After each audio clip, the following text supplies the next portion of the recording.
Bonjour à tous, merci de nous rejoindre pour ce face-à-face consacré au Sahara occidental, ce territoire désertique de 266 000 km² au nord-ouest de l'Afrique. Un territoire revendiqué par le Maroc et par le Front Polisario depuis 1976, après le départ des colonisateurs espagnols. Ce mouvement indépendantiste est soutenu financièrement et diplomatiquement par l'Algérie voisine.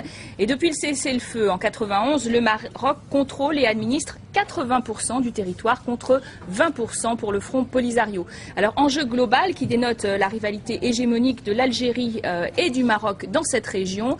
Le dossier saharien bloque toujours la construction de l'Union du Maghreb arabe. L'ONU tente d'ailleurs d'organiser un référendum d'autodétermination. Et dernier épisode, hier, près de New York, le Maroc et le Front Polisario ont achevé un 4e cycle de pourparlers sur l'avenir du Sahara occidental. Aucun résultat définitif, mais les deux parties ont tout de même accepté de se rencontrer à nouveau, selon l'ONU. Quel espoir pour ce conflit vieux de 30 ans? C'est la question que nous allons poser à nos deux invités, bons connaisseurs de cette région. Sadek Haji, bonjour. Bonjour. Journaliste indépendant marocain, auteur de Voyage dans la France musulmane chez Plomb. Vous êtes aujourd'hui en face de Jean Lamort, bonjour. Écrivain, spécialiste du Sahara occidental, auteur d'un livre et d'un documentaire Construction de l'oubli à Manifesto. À tous deux, une première question évidemment.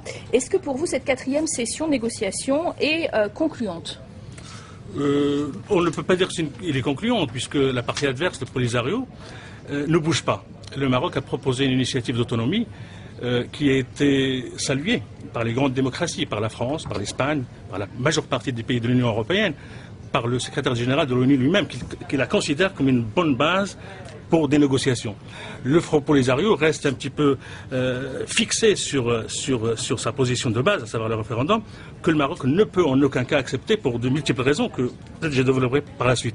Pour des raisons techniques, bien entendu, puisque cette région est connue par son nomadisme, et donc il y a beaucoup de Sahraouis marocains qui ont immigré vers le nord, d'autres qui ont immigré vers l'Algérie, d'autres vers la Mauritanie. Il y a aussi, c'est un problème de fond d'avoir un collège électoral clair. Il y a aussi un problème politique. Aucun pays au monde n'accepterait de faire un référendum sur sa souveraineté sur ses territoires. Politiquement, c'est quelque chose de très très difficile à accepter sur un plan politique. Néanmoins, l'avancée, c'est quand même qu'ils se rencontrent et qu'ils se parlent en direct. D'ailleurs, pendant longtemps, le Maroc parlait à l'Algérie, mais pas au Front Polisario, non? Écoutez, moi je ne suis pas du tout d'accord avec les propos de monsieur. D'abord, le projet d'autonomie a été présenté unilatéralement par le Maroc et ce n'est rien d'autre qu'une coquille vide qui entérine l'occupation illégale de cette zone. En ce qui concerne les autres pays qui seraient prêts ou pas... Vous dites que c'est pas pareil que l'autodétermination, ça n'a rien à voir. Ensuite, les pays qui sont prêts à voir un pays indépendant, il y en a de très nombreux. Le Front Polisario, la République arabe sahraouie démocratique, est cofondateur de l'Union africaine. Dans l'Union africaine, il y a une majorité de nations africaines qui ont reconnu la race de la République arabe sahraouie démocratique. Donc ça, ce n'est pas vrai. Et du coup, le Maroc est parti de l'Union africaine. Elle s'est retirée en signe de protestation. Il s'est retiré aussi de protestation parce que je suis d'accord avec monsieur qu'il y a des pays qui soutiennent, mais à savoir lesquels. Il y a Cuba, par exemple, d'accord. Bon, non, monsieur... Non, mais laissez-moi parler, s'il vous plaît. Non, je suis pas d'accord. Cuba, il soutient le Polisario ou pas? Non, mais est-ce que je peux dire la vérité? Vous ne pouvez pas faire abstraction d'une majorité des pays africains. Le Maroc est africain. Les grandes démocraties Alors, du monde. Les nations africaines ne sont pas démocratiques dans ce cas-là? Si la France n'est pas un pays démocratique, dites-le. La France a des liens vénaux avec le Maroc, vous le savez très bien. L'Espagne, majoritairement, les citoyens de l'Espagne soutiennent le peuple sahraoui. Et l'Union européenne, dans son immense majorité, c'est la plus grosse duperie. Non, mais c'est pas une duperie, c'est la réalité. C'est pas la réalité, monsieur. Vous avez un peuple... Le secrétaire général de l'ONU a considéré que l'initiative de l'autonomie que le Maroc a proposée est une base sérieuse et peut être considérée une plateforme sérieuse pour des négociations. Je vais vous dire, dans les négociations, justement dans cette 4e série de négociations, oui, le Maroc est venu dans un esprit de fermeture. Il est resté sur la position de proposer ce fameux projet d'autonomie. En revanche, le Front Polisario est venu pour discuter. Il a proposé de non seulement intégrer dans la proposition de référendum l'indépendance, comme monsieur l'a évoqué, mais aussi la possibilité que le peuple sahraoui vote lui-même le rattachement au Maroc, et il a aussi intégré la dernière proposition de l'autonomie, qu'on laisse le référendum faire son chemin, au lieu de falsifier la procédure référendaire. Non, on ne falsifie rien du tout. Ça a été falsifié, absolument, vous le savez bien. Ça a été falsifié massivement. Caroline, en présentant le débat, a parlé de l'historique de cette affaire. Il faut reconnaître que c'est le seul résidu de la guerre froide. C'est le seul conflit résidu de la guerre froide. Rappelez-vous très bien, rappelez-vous très bien, c'est en 76 que ça date, et l'écrasante majorité des pays qui soutenaient le Polisario, en fait, ils étaient tous sous le joug de l'Union soviétique. Vous ne pouvez pas dire le contraire. Vous-même, monsieur, vous ne pouvez pas falsifier l'histoire. C'est le problème du Maroc, et vous-même, vous êtes resté dans un cadre de guerre froide. Le soutien principal du Polisario, écoutez, si vous me citez un pays, si vous me citez un pays démocratique, vous vivez dans le passé. Si vous me citez un pays démocratique qui a apporté son soutien franc au Polisario, vous êtes l'illustration de la construction de l'oubli. Vous sortez des arguments fallacieux. Cette histoire est un résidu de la guerre froide. C'est absolument faux. Il est instrumentalisé par l'Algérie qui a une vision et une stratégie hégémonique. C'est un argument unique. Vous ne pouvez faire admettre à personne qu'un pays, qu'un gouvernement, le pouvoir algérien, je parle du pouvoir, pas du peuple, que le pouvoir algérien, par conviction, une majorité de pays africains.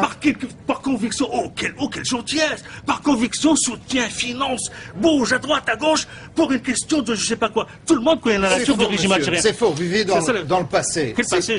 C'est préhistorique, votre vision. Expliquons pour nos téléspectateurs le passé, parce que là, je ne suis pas sûr qu'ils ont tout à fait compris votre débat sur la guerre froide. Est-ce que pour vous, c'est une décolonisation au couteau qui a été mal gérée, etc.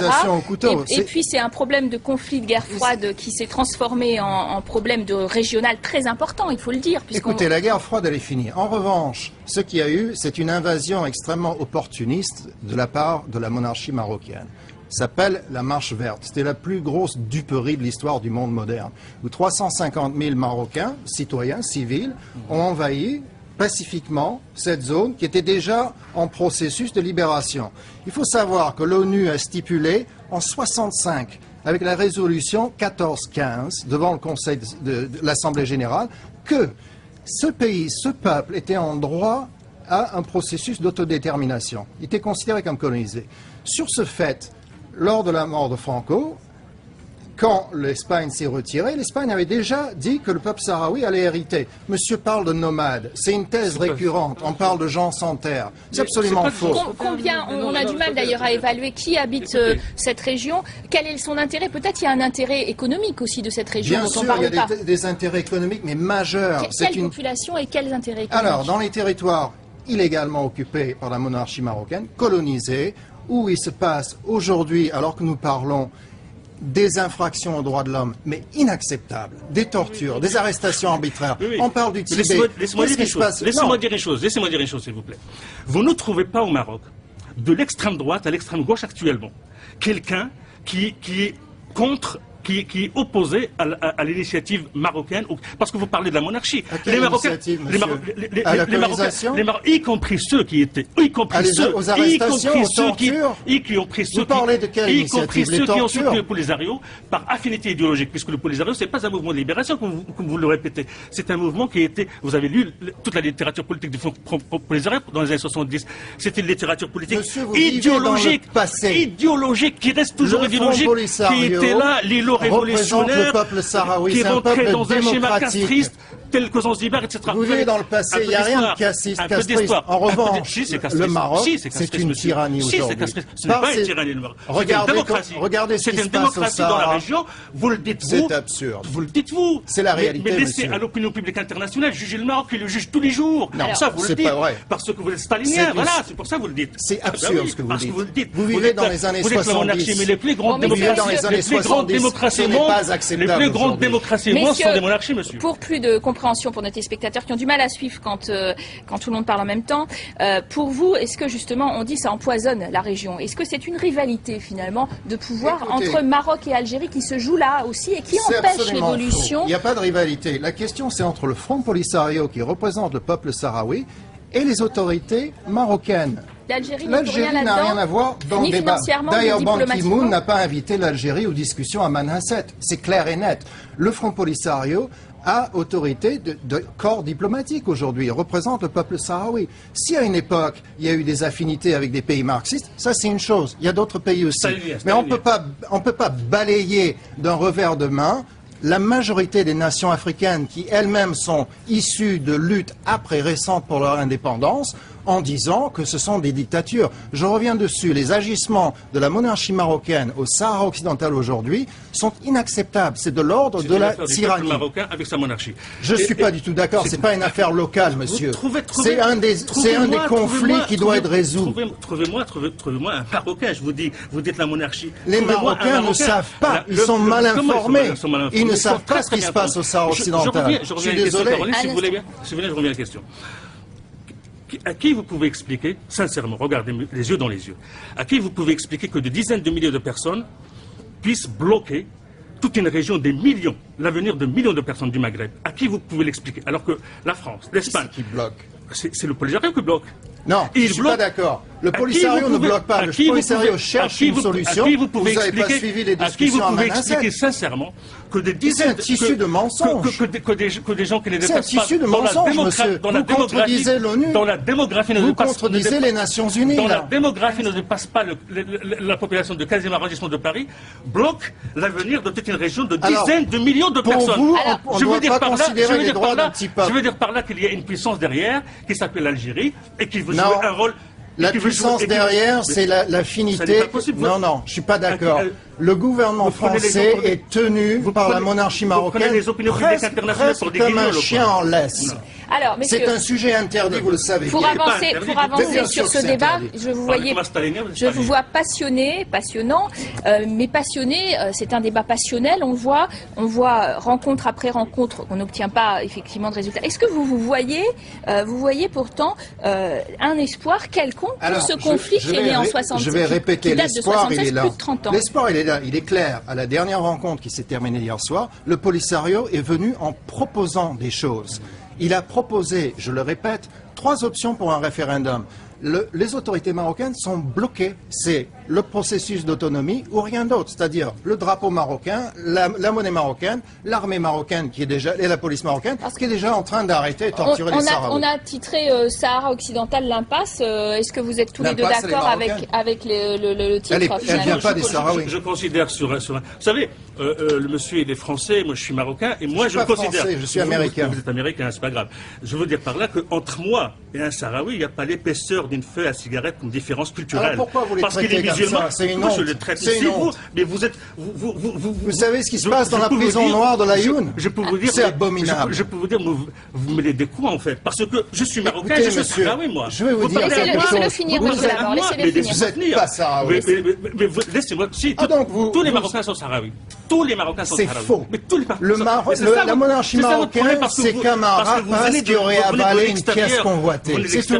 Mais vous parlez comme un stalinien, c'est un stalinien, il n'y a pas de mystère. Et ça me dérange pas parce que vos arguments sont iniques. Parce que vos affinités avec les dirigeants de Polisario sont idéologiques, et le Front Polisario reste le dernier résidu de stalinisme sur la planète. Messieurs, je crois que vous venez nous démontrer que c'était quasi inextricable. En tout cas, chacun campe sur ses positions. On va tout de même regarder ce qui se passe à la 5e rencontre. L'ONU ne désespère pas de trouver un accord sur ce délicat sujet du Sahara occidental et sur le sujet effectivement de réconciliation entre le Maroc et l'Algérie. Il n'aura pas lieu sur ce plateau malheureusement. Merci à vous d'avoir participé. Merci à vous d'avoir participé à ce débat. On est obligé d'en finir de cette façon. Merci à vous de l'avoir suivi. Vous comprendrez qu'il se poursuit, entre nos invités, tous deux passionnés. Merci messieurs, à très bientôt pour un nouveau face à face.